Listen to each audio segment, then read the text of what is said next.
Let's go four-wheeling in the G-Wagon. None of this sissy stuff. We're gonna do some real wheeling, pushing this rig, even on some stuff that my buddy Theo, who's with me, decided to skip this time, which by the way is A-okay. In this video, I'll be testing some new beadlocks from 463 Industries. When I got these wheels sent to me, they also sent me this awesome hat.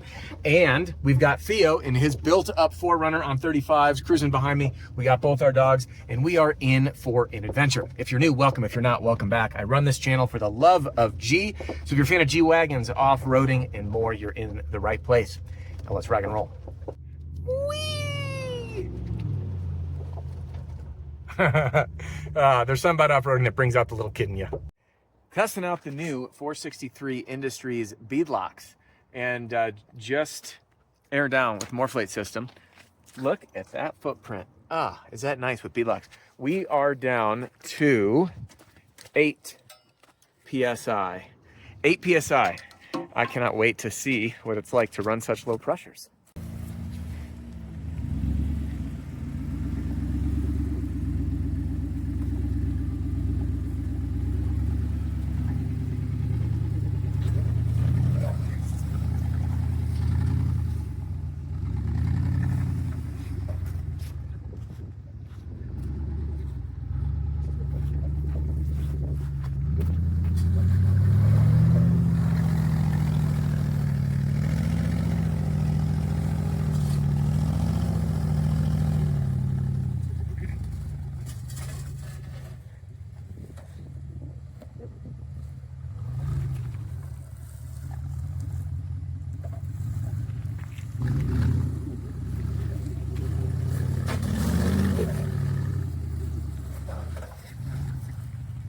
This looks like nothing on camera, but here we've got Theo, and like when you start facing it, you can see the ledge. Theo, how tall are you? Theo is 6'3". 6'3". So when you start looking at what this actually looks like, I mean, it's a 6'3" ledge with all these, you know, spots to drop. Sketchy bugs for your tires to go. Sketchy void for your tire to fall into. I thought your back tire was going to go yeah. with that one on the way up. But anyway, super fun one.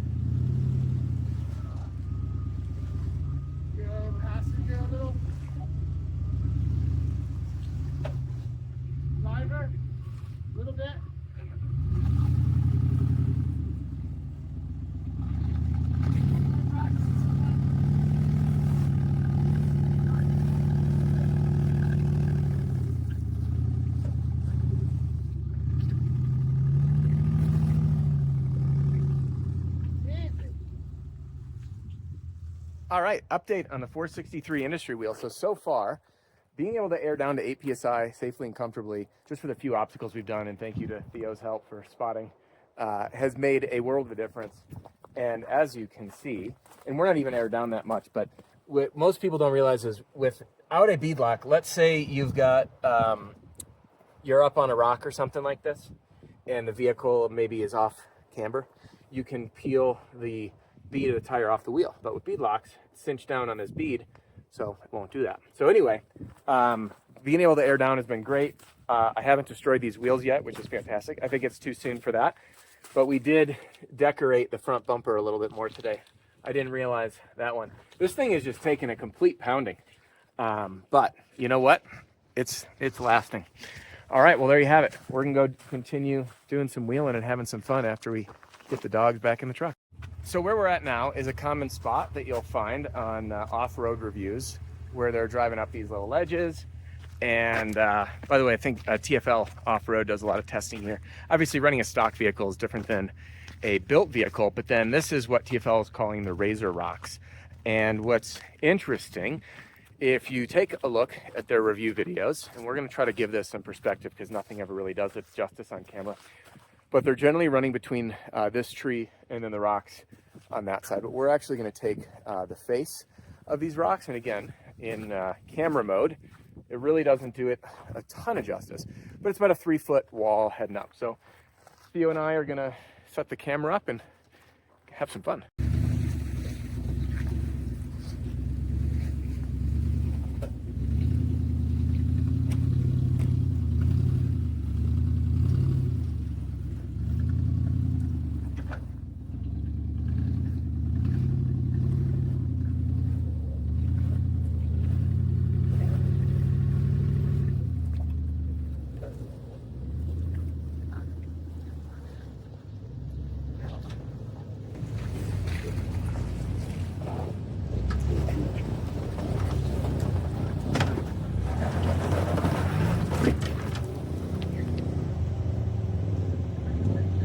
So we reached a point on our day today where we decided, you know what, we're going to trust our gut. Because last time Theo and I went out, we did not trust our gut, and we ended up in quite a few predicaments.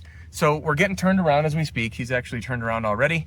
And the main reason we're doing this is on this loop, there's a very, very off camber corner that leans you into a tree. And we just heard from some ATV riders that hit it, said that it was super, super slick and would be pretty dicey. And as much fun as I want to have today, I also really don't want to put my truck into a tree. So it was a really fun day with the dogs and testing the difference in being able to run 8 PSI comfortably on the tires. Thank you to the 463 Industries Beadlocks. And it's been a fun day. So we're gonna follow Theo and the wolf out. I just love wheeling with him. He's got an awesome rig and a beautiful dog. And it's really fun just seeing our different styles of enjoying off-road. As Theo said, if it's on the way and in the way, I'll hit it. Meanwhile, for me, I'm like, if it's out of the way, I'll make it my way. And it, again, like there was some stuff that I did today that Theo said, you know what, I'm just gonna wait till my front locker's installed and until I get my beadlocks, and maybe I'll give it a go. So you need to know your limit. And one of the main reasons that bad things happen is when you push your comfort zone or try to impress people. And Theo knows his limits and is comfortable with that. And at the end of the day, we are out in the woods having fun for the sake of loving the woods. It's not a competition, it's a hobby. What a beautiful March day in Colorado. And we are coming up on a very snowy section. I am going to give Theo plenty of space because we got a steep climb coming up, and it was a very slick one getting up there. So we're gonna give him some space, let him head down, and we will follow behind. You know, one more observation on these 463 Industry beadlocks being aired down. Remember, Henry over at 463 Industries sent me these at no cost, and he asked for me to beat on them and give him real world feedback. He also sent me this really cool hat. So anyway, this is an unbiased review, and he's asking for critical feedback. So far, obviously one outing, in my opinion, is way too soon to give real feedback on the wheels. But what I can say is that being able to run 8 PSI like that low has made a very big difference, not only on traction, but on the ride quality also. Way more comfortable. All right, now let's take a look at Theo getting down this sketchy. Cameras never do it justice. We are going down a pretty steep hill. You can feel, I don't know if you can see kind of the orientation, but the back end of my truck is sliding pretty good here. And Theo's going nice and slow. We are just sliding, yeah, all over the place. So again, gosh, I wish there was like a way to make cameras make sense.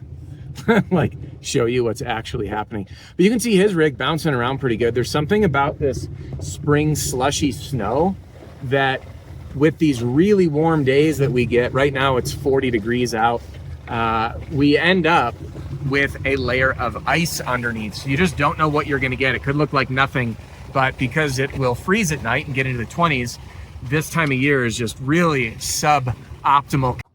So we're at that same spot when we had come up. I had filmed actually from right over there is where the camera was. So we're just gonna let Theo get squared up here a little bit more. And what you can't see is I'm giving him, there we go, right there, and you're perfect. I was just giving him some hand signals. Little passenger, perfect, right there. Little more passenger. Perfect. Yeah, little passenger. Yeah, just little more passenger. And you're good. Look at this flex. He's got a really nice rig here. Really nice rig. Tires are a little slick. Yep, keep rocking. And then once in about a foot, you can start turning driver. Yeah, driver. And just go slow, your bumper might hit. All flexed out. Look at that coming down. See how it, oh, look at the flex on this rug. Beautiful. Nice work, man. Nice work. So when you're watching TFL off-road videos, they're splitting this tree right here, and then they usually come up on this side. Now, given they're in stock vehicles, and most of the time they don't own these vehicles, so they're testing the capability for what they've got and what they are. All right, let's give it a go.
All right, impressions of the 463 Industries wheels. I have absolutely no complaints except one minor one.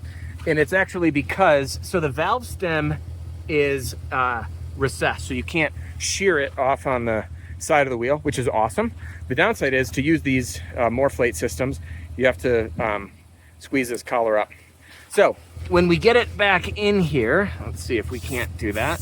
It's a kind of a hard thing. You can hear the air coming out to slide this in place. I gotta actually set the camera down. It's a two-handed job.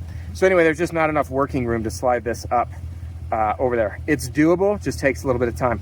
But there's sacrifices with everything. So other than that, absolutely love them. For the love of G, you know, you can be out in any rig that you want, but the reason that I chose a G-Wagon is it's this simple. For the love of G. It's such a amazing and fun and unique experience to drive a vehicle originally designed for the military, marketed and sold to rich housewives, and build them up to be used for what they were truly designed for. And to be out and have just an afternoon with a good friend and the dogs, trying new equipment, like you couldn't ask for anything more. So I would love to hear from you. What vehicle would you like to see this G-Wagon pitted against? Not that it's a competition, but it would be fun to see, wouldn't it? So drop a comment below and share it with me. If you're new to the channel, welcome. Subscribe for more off-road and G-related content. And I will see you in the next one. Oh, by the way, hang with me here, and YouTube really thinks you're gonna love this very next video.